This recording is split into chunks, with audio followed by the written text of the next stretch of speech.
And now, it's time for another Dice Tower review with Tom Vasel. Hey folks, today we are taking a look at Elysium, which is from Space Cowboys. They are one of the design companies that works with Asmodee, so you'll see this in America from Asmodee. Elysium, you might know Space Cowboys from the very popular Splendor. This game is not as simple as Splendor. At all, really. It's a much more involved card game with a lot going on. Let's take a look.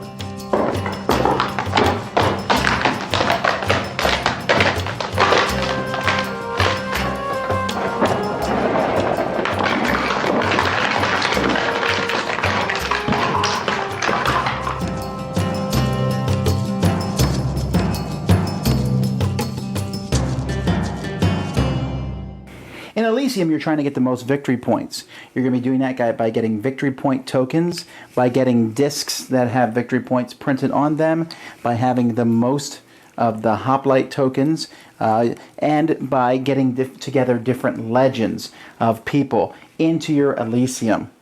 Now, the game is going to take place over 5 rounds, and in each round, players are going to be doing the same thing, where they're going to be taking cards and using these cards, and then transferring those cards to their Elysium. What makes the game interesting is that the cards only work when they're above a player's board, but when it's transferred down to the Elysium, it no longer works. However, it can only be scored when it's below in the Elysium. A certain number of cards is placed in the middle of the table depending on the number of players, and then players are going to take turns in turn order, and what you're going to do on your turn is you are either going to take one of these cards or you're going to take one of these adventures up here, which is essentially picking your turn order. To take a card, each card has different columns that are on the top of it. So for example, this one here shows a green column, this one is a blue, this one a yellow, and a red.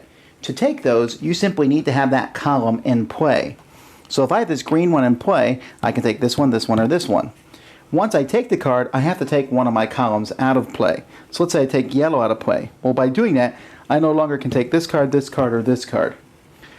This one here, I need to have yellow and red in play, so I can't do that anymore. But if I did, I might take the red out of play, and then I can no longer take any card with a red in. Some cards have a black symbol on them, which means it means any column.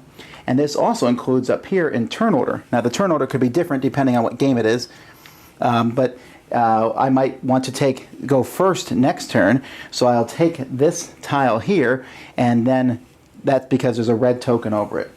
Players are going to, on their turn, take a total of 3 cards and one of these adventures. You can't take more of one of these adventures or quests per round, and if you are forced to take a card and you don't have a card, then you will simply take a card off the top of the deck and put that in front of you with the back side of it face up, and that card becomes a citizen. Now when you take these cards, sometimes when you take a card, it has a lightning bolt on it, and whatever the card shows you will immediately happen. For example, here when I take this one, I simply get 2 victory points. When I take this one, all other players have to lose 1 gold in the victory point. Other cards, when you take them, like this one here, you put a token on that card, and you can spend that token once per game. So here, once per game, I can take enough gold to match the richest player in play at that point in time. Other cards only take place during the Elysium phase, so here I get one of these PP points, and I only do that during the Elysium phase later on. Other cards give me a permanent special ability, like this one here. When you take or transfer an Ares card, I get a victory point. And still other cards have this symbol on him here with the snake, and they only work if you have 2 of those cards. And some, like this one for example, I can tap it at any time to get a gold, but I can only do it if I have 2 in front of me. So then once I do, hey, I can tap this one and get a gold, and this one to get a victory point. Now, as I said, these cards only matter when they are in your domain rather than your Elysium. Here I have cards in my domain, but I want to transfer them to my Elysium because that's how I get points. Now this is all done on the players taking a quest. Now each player is going to get a quest, which is going to determine what turn order they're in on the next round. It also gives them a certain amount of gold and possibly victory points, but it lets them transfer a certain number of people from their domain to their Elysium. And even if you don't get one of these, you'll get a failed quest, which means you go last, but you still might get to transfer somebody. Transferring someone means I simply take them from the top, move them to the bottom. I have to pay gold equal to their number, which is 1, 2, or 3. Once they're on the bottom, they usually no longer have a special power. And I'm putting them in a legend. When I put a card on the bottom in a legend, that legend's either going to be made up of numbers. So for example, I could say this is 2. So the next, I could put another card in the same legend, as long as they're all different colors and have a grouping of 2s. Or I can put them down in a legend of the same color, but then it would be all 3 numbers, a 1, a 2, and a 3. And that's a complete legend there, 1, 2, 3. If you have a citizen can come down as a wild to fulfill a legend. However, at the end of the game, each citizen you have in your Elysium will be worth -2 points. The first person to finish a legend of each of the colors will get 5 points, a 5-point token, and the second person will get a 2-point token. The first person to make a legend of numbers will get the token that matches that, but if someone makes a legend bigger than yours, they can steal that from you. When you put a card in a legend, it's stuck. So let's say I put a 2 here, and later on I bring down the 1 and the 3. I can't move this 2 from one legend to another legend unless a special ability allows me to do that. Speaking of special abilities, the game actually comes with 8 decks of cards, but you're only going to use 5 of those decks each round. Each deck corresponds to a different god. So you can see, for example, the blue deck here has a lot of cards that mess with your opponent, that attack your opponent. The Hades deck here, which is the brown deck, has a lot of cards in it that allow you to transfer more people from your domain to your Elysium. The green deck brings a whole new section into play, the Oracle. What the Oracle does is it brings in another board, and underneath that board you'll put 4 cards each turn. These 4 cards are going to be out in the middle of the following turn, so players can see those cards, see what's coming up. And there's also a lot of the Oracle cards that allow you to manipulate those and move them around. And then we have other decks here. Well, this one here lets players let you do something, and everybody else can also do something on a smaller scale. For example, this one here gives you a golden victory point, but all other players get to do one or the other. There is the Ares deck of War, which brings in these PP tokens. They're only in the game if this deck is in play, because remember, you're only using 5 of these decks, and at the end of the game, whoever has the most of these is going to get a whole pile of points, 16 points, and then second place gets 8 points, and so on and so forth. So there's various decks, and depending on which of the 5 decks that you use is how the game is going to play differently. You want a lot of money in the game, you can use this. And the game has different recommendations for combinations of decks that you can throw in. So, after 5 rounds of the game, whoever has the most points when everything's added together is the winner. Now this game uses the shuffle mechanic, or the smash-up mechanic, like that smash-up pad, I forget what you call it. So there's actually 56 different ways you can shuffle 5 decks out of 8 together. Okay. And I would not be surprised if we see more show up. Oh, yeah, you bet. But, this is rife for expansions. But let's say they didn't, okay? I think there's a lot of different variety in it itself. There are some that I personally prefer playing with better. The Oracle is one of my favorite. I love using that one. The Ares one with the different of these PP, I forget what that stands for. PP, Peloponnesian points or whatever. Power points or what have you. That one's very straightforward. That one is a good introductory one, I think. The game doesn't have you pick that one for the introductory one, but I would. Other ones like the white cards themselves, the Keeper of Dreams, Pegasus, and all that nonsense, those have a lot more text on them. So I do like that that's there, but the game is fairly involved. I would say this is on the level of Race for the Galaxy complexity with all the different cards that are out there. And except that it's simpler because you don't need to figure out all this symbology. I would put this just a peg below Race for the Galaxy as far as how much is going on. Okay, but you still need to know what all the different symbols mean on the sides of the cards. Yes, but I will say a sign of a good game, I think, is when it has multiple decks, like you say, and no matter what combination you're playing, you miss the 2 that are out.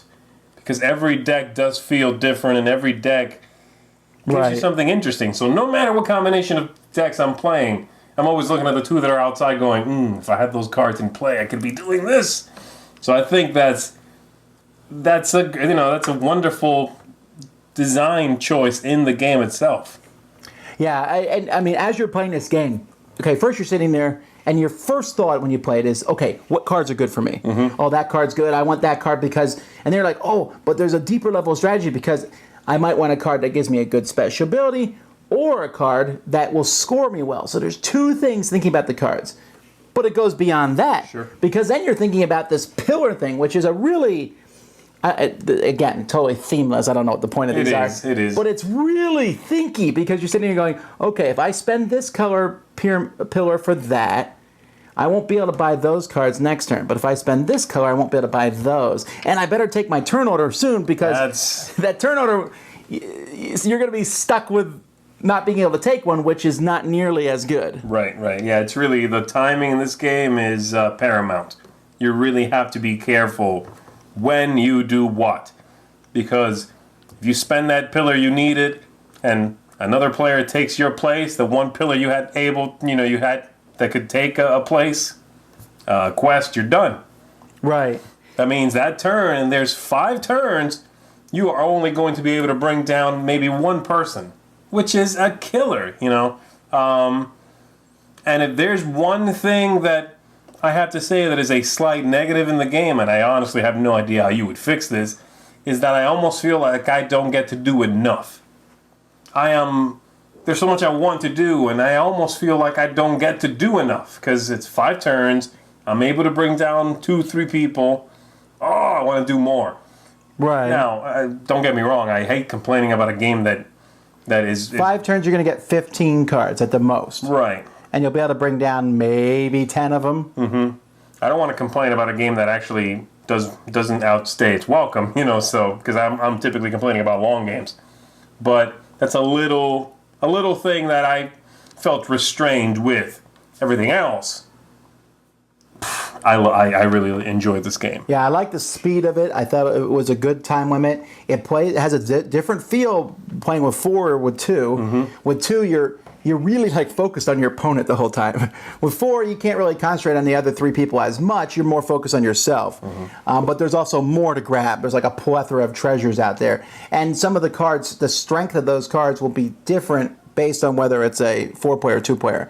If I can steal a gold from an opponent in a 2-player game, not as big of a deal. If this gives me an extra point for every one of that type I have, that's bigger in a 2-player game because I can get more of them. Mm-hmm. But unlike Z, I'm really enjoying this one. I think it's an excellent game that offers a lot of variety. It reminded me of another game from Asmodee, Deus. Mm-hmm. It had that same kind of combo feel, like, ooh, if I do this. But where this game differs is you have to deliberately break your combos at some point. This card's doing well for me, but I need to get to my Elysium, and I can't wait till the last turn, because the last turn I might only be able to move 2 down. Right. So I need to be moving a few down every turn if possible. But which ones? Yeah, this game has that turn angst in spades, and I really like it because of that. It does that really well. So, thumbs up for me. A really cool game. I look forward to seeing how well everyone else receives it. So far, everyone I've played it with has enjoyed it. There's a lot going on. It feels very meaty, but doesn't take that long. And that is the kind of game I'm looking for. Dice Tower Judgment, into my collection. Thanks so much for watching the Dice Tower videos. Find more great videos and reviews, as well as our top-rated audio podcast at Dicetower.com. You can also find other great shows at Dicetowernetwork.com. I'm Eric Summerer, and you've been watching The Dice Tower. The Dice Tower is sponsored by Cool Stuff Inc., where you can find great games for great prices. Cool stuff in stock. Check them out at CoolStuffInc.com. Shut the door. Yeah?